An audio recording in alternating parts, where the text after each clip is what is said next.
Welcome, everyone. Today's webinar is Insights for Informed Philanthropy, Bridging the Digital Divide for Older Adults. This is Community Tech Network here, sharing some of our learnings that we've gathered in some research that's been conducted recently. We're going to do some quick introductions. So next slide. Great. So my name is Cami Griffiths. I'm the Executive Director and co-founder. CTN's been around for 16 years, so have I. We've been working really hard to help close the digital divide during that time. So I'm going to hand it over to Sabrina for her introduction. Hey everyone, my name is Sabrina Tam. I'm the Senior Digital Equity Program Manager, and I've been with CTN for 7 years. Very happy with what I do, have passion for it.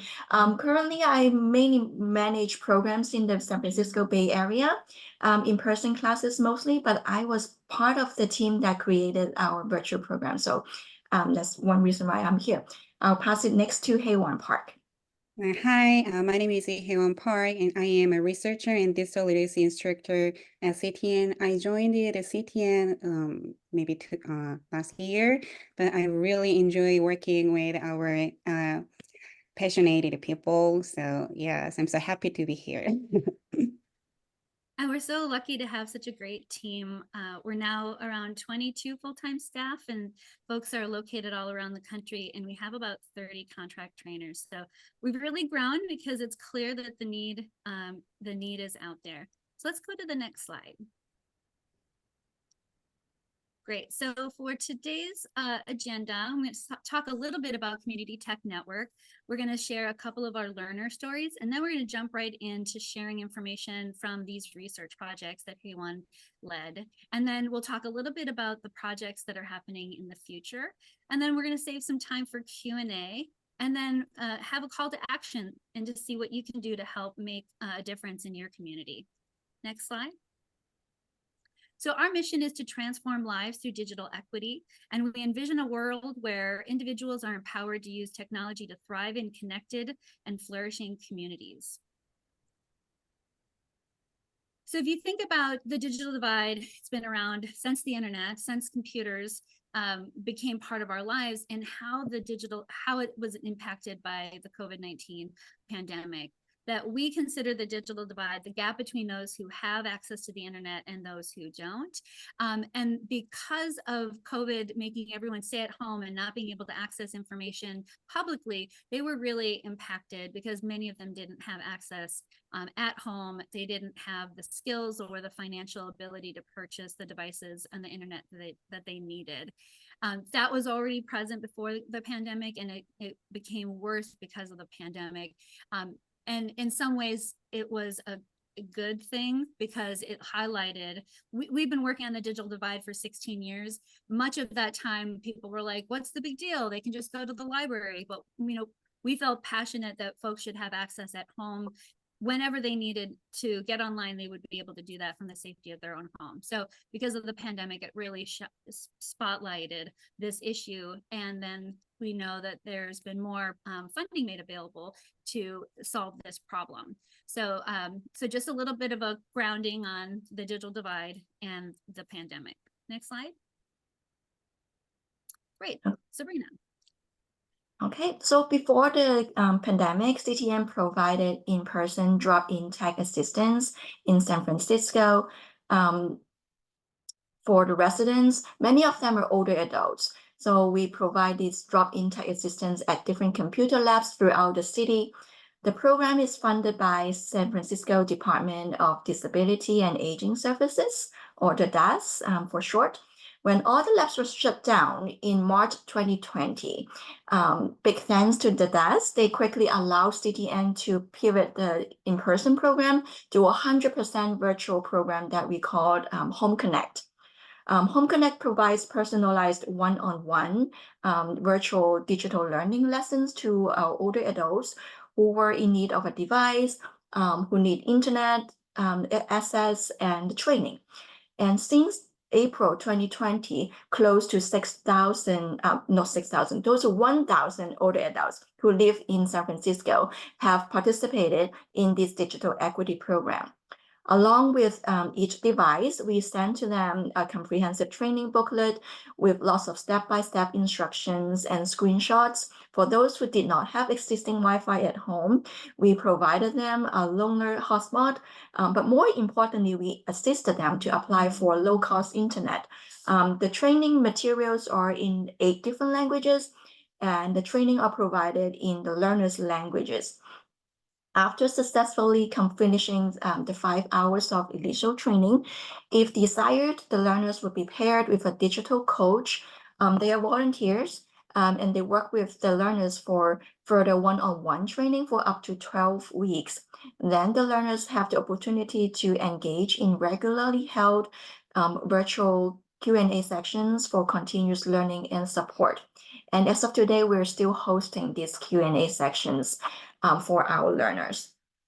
And last year, I personally talked to 12 of the learners. On one hand, it's just to check on the well-being of our learners, and on another hand, is part of a research effort.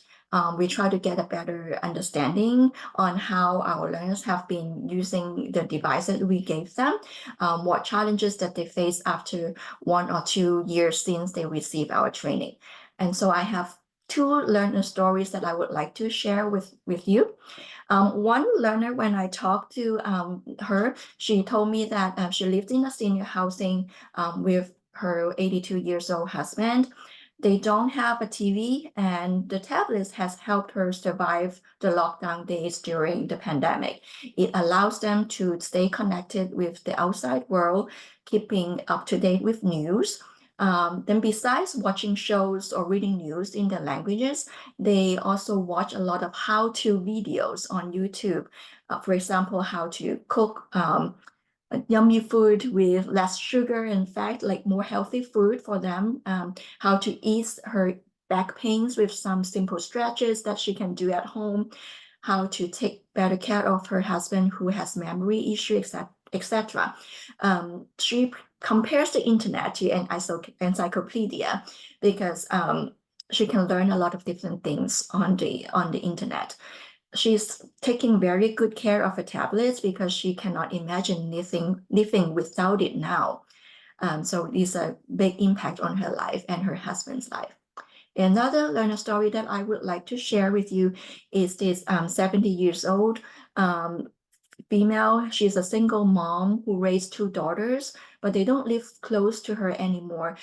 She told me that even now, the city is no longer in a shutdown. She does not want to go out too much due to like safety concerns in the neighborhood. She only goes out for a walk in the morning. And other than that, she doesn't go out unless it's absolutely necessary, like if she needs to go to see a doctor or if she needs to buy some groceries. She really enjoys joining our Q&A sections once a week on Zoom. And even though she doesn't have any tech questions, or she knows that she may not use all the new tools that our instructor teaches her, she's happy to just try it out to know what it is, or just do it as a practice. She likes to listen to other people's questions as well. And that's how she learns from others. To her, these Q&A group sections has become like a little support community, and she feels safe to ask questions, and she feels safe to interact, and then have a sense of belonging to a community. So next, I would like to pass to Heywan and give you a little bit more information about the research projects. Okay. I'm going to share the findings from our Home Connected Program research project with a focus on the key insights and profound implications for the best practices in digital literacy program for all the adults. In 2023, CTN launched the Digi3 research project to inform data-driven insight, and we wanted to set innovative strategies to promote digital inclusion for all the adults. So today, I will delving into the key findings and implications from 2 of those studies, focused on understanding the factors influencing all the adults' digital literacy development and retention. So if you want to know more about our research project, please refer to our white paper reports online. So as a digital literacy instructor, I had critical questions about learning outcomes among my senior learners. So even though they take the lesson with the same curriculum by the same instructor, each learner showed different results. So why do I see such varying learning outcomes among the learners? And what factors account for the disparities I observe? As you know, the senior learners bring a diverse range of backgrounds, experiences, and needs that shape their learning journey. So it is very important to understand the influences that affect how they learn and retain these skills. So we set the core research questions of this first research project. What factors influence digital learning for our senior learners? So by identifying these influences, we could create more effective and tailored interventions to improve their learning journeys. The second project was initiated with the concerns what happened after the program ends. Do the learners continue utilizing their newly acquired skills? Do they remember and continue to learn from what they've learned? Or do the devices get put away, unused with skill fading over time? If so, what causes disuse, disinterest, and inability to independently grow their skills?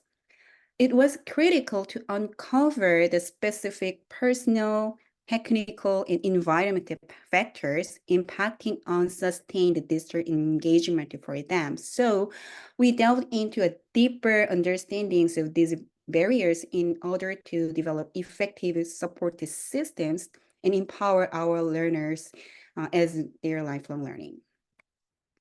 So let's dive into the findings of the first study, comprehensive exploration of factors impacting older adults' digital learning.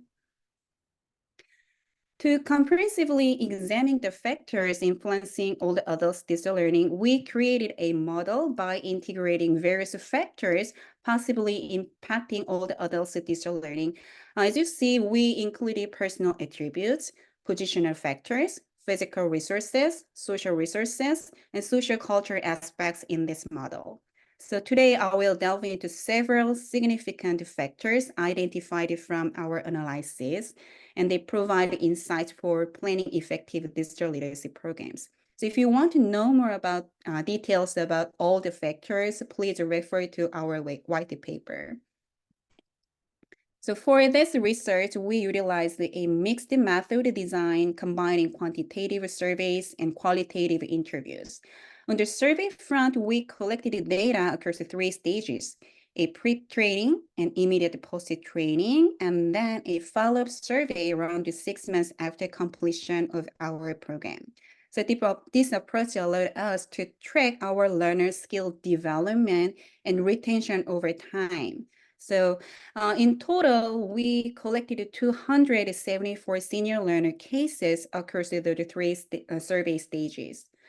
And then to complement the data, we also conducted in-depth interviews with 21 learners who actively participated through all the survey stages. And by combining these quantitative and qualitative data, we could have holistic understanding grounded in both the statistical trends and the voices of our learners. So through the quantitative data analysis, we examine the impact of factors such as gender, ethnicity, income, age, pre-existing digital skills, and internet usage on digital learning outcomes. We employed multiple linear regression analysis with the dependent variable digital learning outcomes. So as a result, only pre-existing digital skill had a significant positive impact on learning outcomes. In other words, all the adults who entered the home connected program with a little higher baseline digital skills tend to achieve greater digital skill gains. So interestingly, and contrary to common perspectives on digital divide, positional factors like gender, ethnicity, income, and age did not significantly influence the learners' digital learning outcomes in our study. So this suggests that traditionally known impactful factors, especially demographic characteristics may play less of a role than the existing skill foundation for developing new digital skills in our program. So we needed to further unpack what and how allowed some learners to enter with pre-existing skills. And we finally could find the clue from the qualitative data analysis. So from the qualitative data analysis, it was revealed that the older adults learners' exposure to technology helps their new digital learning. Sometimes it works as pre-existing digital skills. A learner mentioned how being exposed to technology early on in his job facilitated his willingness to learn digital devices. He stated, I feel I learned how to use smartphones out of necessary back then, which made me more comfortable picking up new skills now.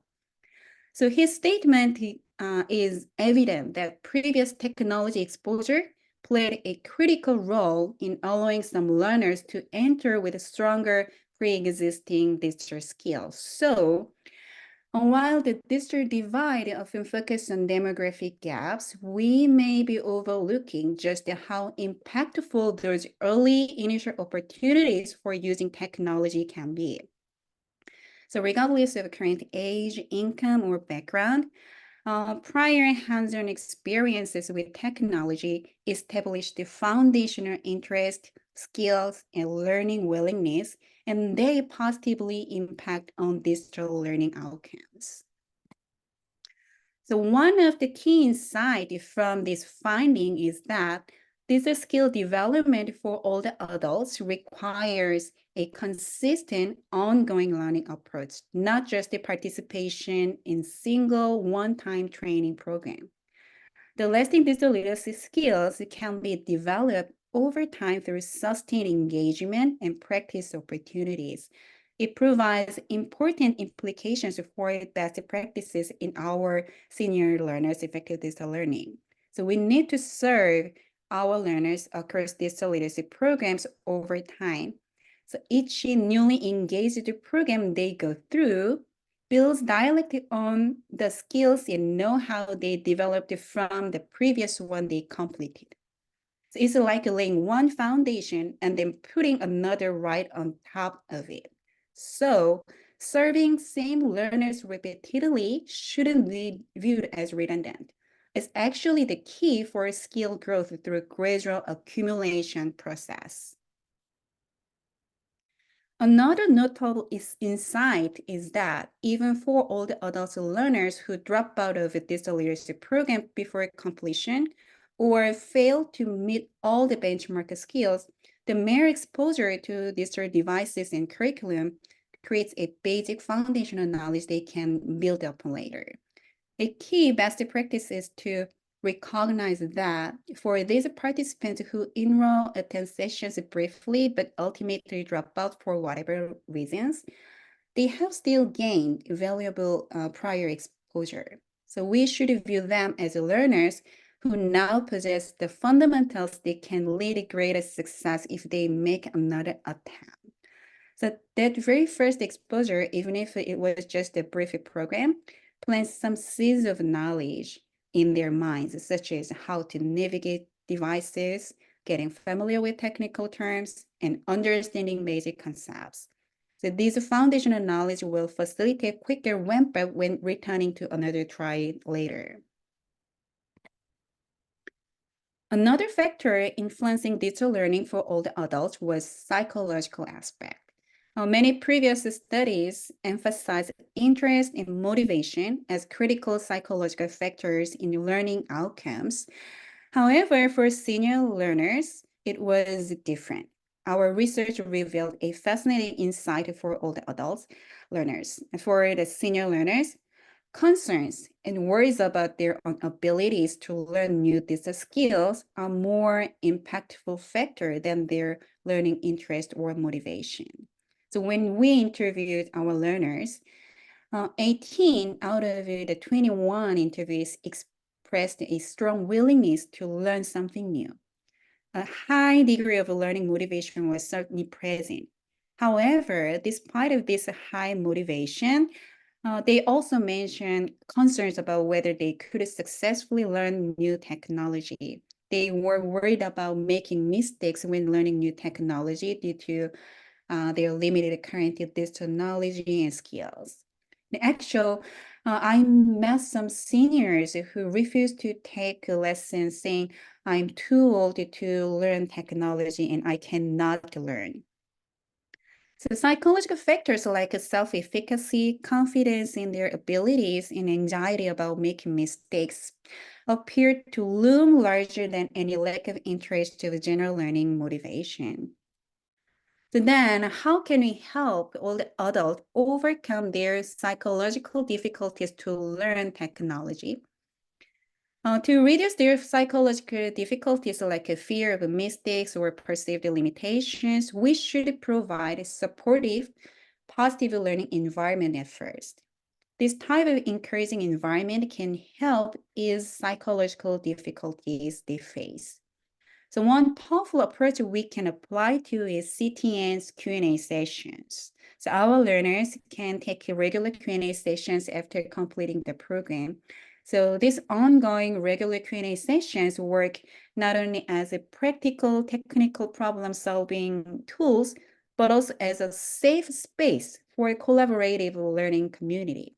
So the learners can learn from each other's questions, share tips, and realize that they are not alone in their struggles. So it actually helps you validate experiences and boost the self-confidence for our learners. Another promising approach is the use of peer support program, which is CTN termed the digital navigator. So digital navigators are individuals chosen from within the community. So after taking online asynchronous CTN training program, they can be equipped to serve in their community by providing like technical support, skill training, and connectivity assistance, and so on. So the digital navigators are also community members, so they have deeper understandings about the experiences and needs of their fellow community members with stronger network. So it could facilitate easier communication to ask questions and provide a safer learning environment. The next factor we examine is healthy condition. I personally assume that the seniors learners' health issues could be one of the impactful factors on their digital learning at first. However, the finding of our research gave me fascinating insight. Our research revealed that while all the adults experience health-related discomforts, the learners consistently practice using these skills as a proactive strategy for overcoming any physical or mental challenges they face. So a learner said, since I'm getting old, I have a bad memory right now. I have to keep practicing my technology skills, so I won't forget. Our learners are focusing on using this skill development to tackle memory decline through ongoing practice. I realized that by focusing on overcoming challenges instead of avoiding them, our program can empower the learners to manage their cognitive health and improve overall quality of life. Actually, CTN's another preliminary data analysis result, which is ongoing research in this year, show our digital learning program works as an effective method to help our learners' health management and their general well-being. So we realized that it is necessary to focus on consistent practice of these skills, which can alleviate our learners' health issues rather than addressing health issue itself. So by developing these health literacy training initiatives tailored for our senior learners, we could help them more effectively. So the curricula should go beyond the basic digital skills. They must equip all the adults with digital health literacy, like searching, evaluating, and understanding online health information. So CTN is currently developing and implementing comprehensive digital health literacy training program and curriculum.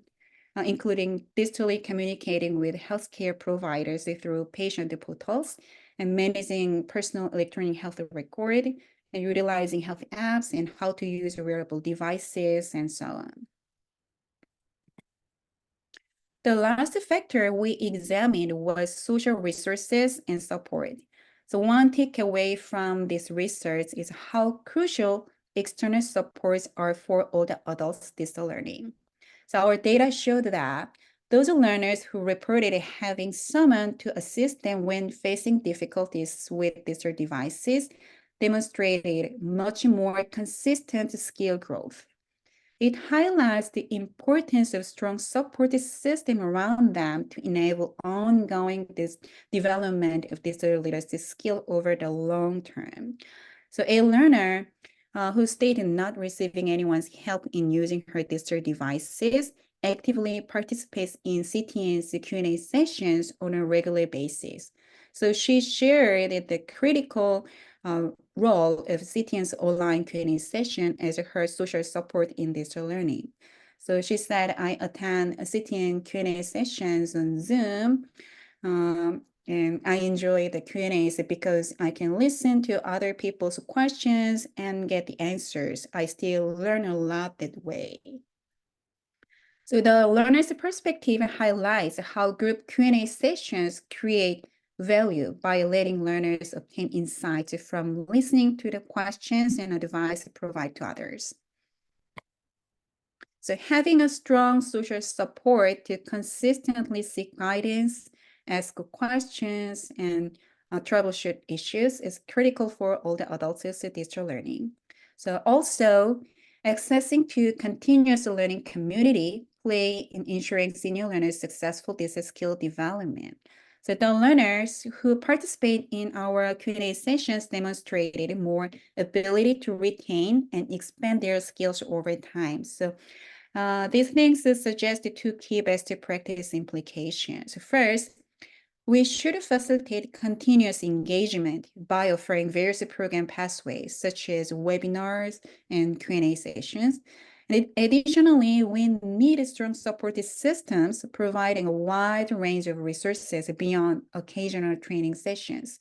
It could include the tech support hotlines, in-person workshop, and multimedia self-guided tutorials, and community partnerships, and so on. So far, we reviewed the factors influencing our senior learners' digital learning and found the key insights and implications for the best practices.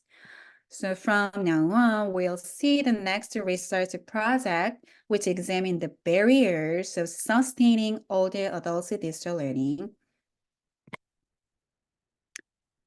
We examined how different the learners' digital literacy utilization after the training. So the data showed 4 different patterns of the skill uses.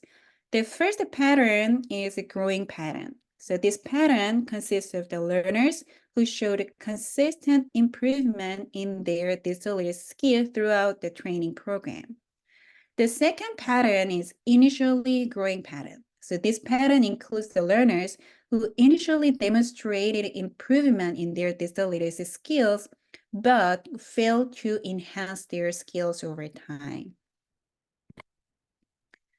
Unlike previous patterns learners, there are several people showing non-changing and even decreasing digital skills.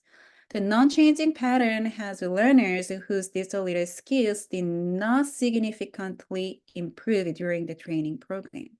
And the decreasing pattern consists of learners who experienced a decline in their digital literacy skills over time. So these patterns became evident that some learners encountered challenges in sustaining or further developing their digital skills. It raised the question, so why these people cannot maintain their digital skills and continuing their digital learning journey. The first barrier we found is physical challenges in using digital devices. In particular, the seniors' memory challenges are the most difficult factor to continuously use their digital skills. As you see from the interviews, they are seeking out resources or people to get support in using their digital devices.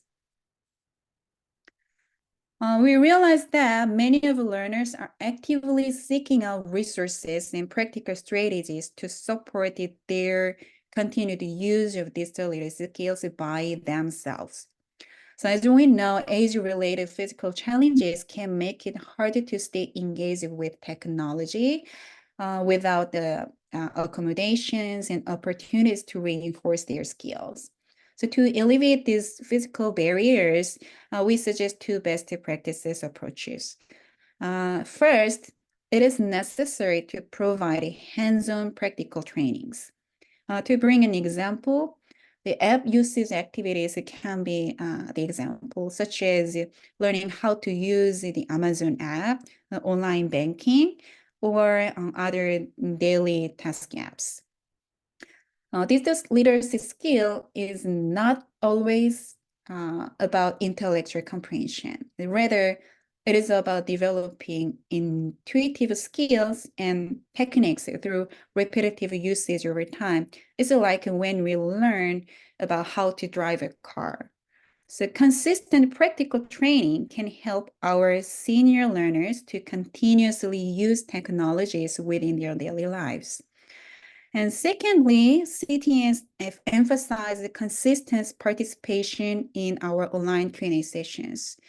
The Q&A sessions not only provide various practical digital skill tips, but also improve the learner's actual digital skills. And actually, many of online Q&A session learners keep improving their video conference tool usage skills by regularly joining the Zoom meetings. So the ongoing human support and repetitive practices help reduce physical and cognitive difficulties to retain their digital skills. And second, the technical troubles in rapidly changing and updating systems hinder the senior learners' consistent usage of digital skills. So when they face technical issues, the technical issues could be very trivial issues like finding the home button, but they lose confidence and feel frustrated to continuously use their digital devices. And also, their digital devices sometimes need to be updated. So as you know, unless the systems are updated, sometimes the software slows down or even does not work well. So the rapidly changing systems make the older learners feel confused and hinder them to actively use their digital skills. The final hurdle we found is the absence of sufficient social support to assist our learners when they encounter challenges with digital devices. So without available assistance, the learners are limited to utilizing only the features they are familiar with. So while some of them actively seek aid from community resources, but they still face difficulty because it requires scheduling assistance. As you see in the interviews, I go to the community center to ask the volunteers or staff at the library. I need to make an appointment with the case managers at the community center if I want to get help from them because they are not always in their office. So not only physical challenges, but also insufficient access to essential resources, information, and support worsens the senior learners' challenges to maintain their digital literacy skills. So in today's digital society, the digital divide stems not just from material resource gaps, but also from a lack of interpersonal assistance and relevant resources and pertinent information. So therefore, to better support senior learners, consistent support and access to appropriate resources are very important. So we suggested the best practices like to provide accessible IT supported channels, so like hotlines and remote or in-person assistance. So in actual, CTN provides in-person drop-in tech assistance with volunteers regularly at several places like senior computer labs and local partnership centers. So when the learners face difficulties to use their devices, they can stop by the locations to get support. And also, interpersonal programs like Q&A sessions to facilitate our learners' continuous learning through connection with others. And there are some potential strategies for learner support, and it includes the CTN application. So CTN is gearing up for the CTN application. So we hope with this little tool, our learners could chat directly with instructors who speak their native language, and they could ask any questions they have in Q&A chat space as well. And also we can effectively use the CTN app to conduct surveys. To provide the best practices for digital equity and lifelong learning with data-driven insight for senior population, CTN continuously conducting research project. So here is a research plan in 2024. First one is evaluating the impact of different digital skill training modalities. We aim to provide tailored recommendations for its modality based on the specific needs of communities or organizations. So we are exploring the disparities in digital learning impacts between training programs. And the second project is digital literacy and positive healthy aging. The CTN seeks to assess the impact of digital learning on fostering positive and healthy aging among the learners in our programs. Actually, we did preliminary data analysis, and it revealed a lot of meaningful insight for digital learning and healthy aging. So we are further examining all the adults' physical, mental, and social dimensions of health outcomes. And the third one is a digital health literacy research project.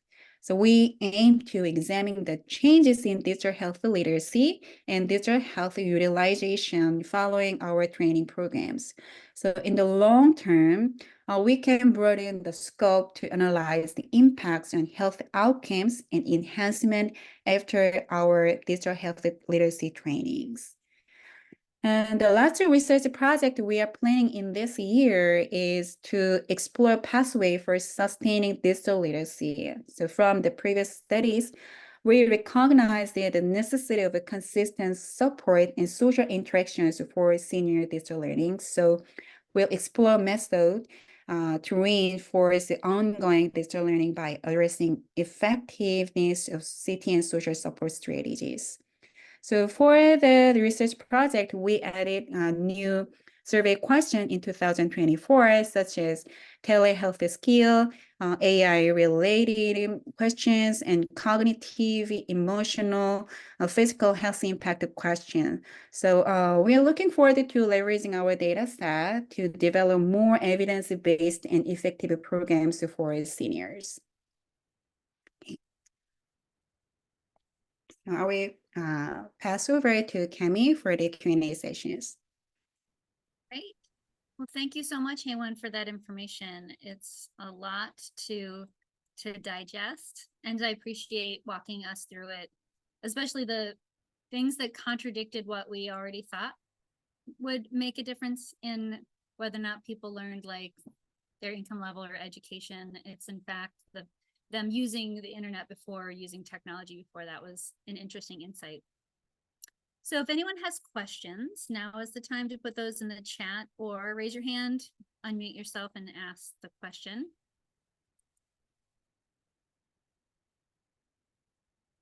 Or comments. This is not just about questions. We're taking comments as well. So if there's any comments that folks want to share. I just found it all very enlightening, and I appreciated even the part where it said, or the information that you presented about just a little bit of experience and a little bit of digital training really helped a lot. So that gave me some hope here. Absolutely. Thank you. And the fact that even if they quit, that's okay. Let's try it again, and Yeah. that's in the hands.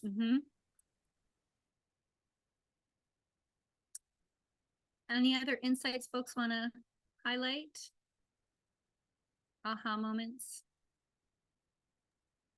I just have a quick question, which is, are findings from this research in like a research paper or report that you linked out to? I'm just thinking about how these takeaways could be really helpful for like grant applications and stuff like that. Yeah, absolutely. So I provided a link in the chat to the page that has all of our research studies there. And this is our first effort to kind of announce it. We've posted it to our blog. We've shared it in our newsletter. But if you can share it with others or refer to it, that would be great. And then the future research projects that Heiwan mentioned, if you want to follow along on those efforts, then subscribe to our newsletter and we'll be posting it there as well. But what we're hoping, in fact, I'm just going to move on to the next slide to show, because here's all of us on this call care about older adults and their access to the internet. So I'm probably preaching to the choir, but if future people watch this recording, there are things that we can all collectively do to help. That there's a lot of agencies around the country that aren't doing anything to close the digital divide for a variety of reasons. They don't have enough staff, they don't have the funding, they have too many other priorities. But if there's some lessons here that we can share with others that would help them, inspire them to start a program or to understand that working with agencies like CTN, they might be able to address the needs in their community. And as agencies or funders, or you have a position in the community where you could take a stand and make share more of this information out, and to say this is really important. We need more older adults to be connected, or let's recognize there's still thousands of people in our community, tens of thousands or hundreds of thousands, depending on your purview, of folks that are being left behind, and that lack of access has a negative impact on their lives. And through Heiwan's research, we're hoping to prove, and others in the digital inclusion community show the negative correlation between lack of access and health outcomes. So we're all in this together. Let's do what we can to get everyone access, and specifically older adults.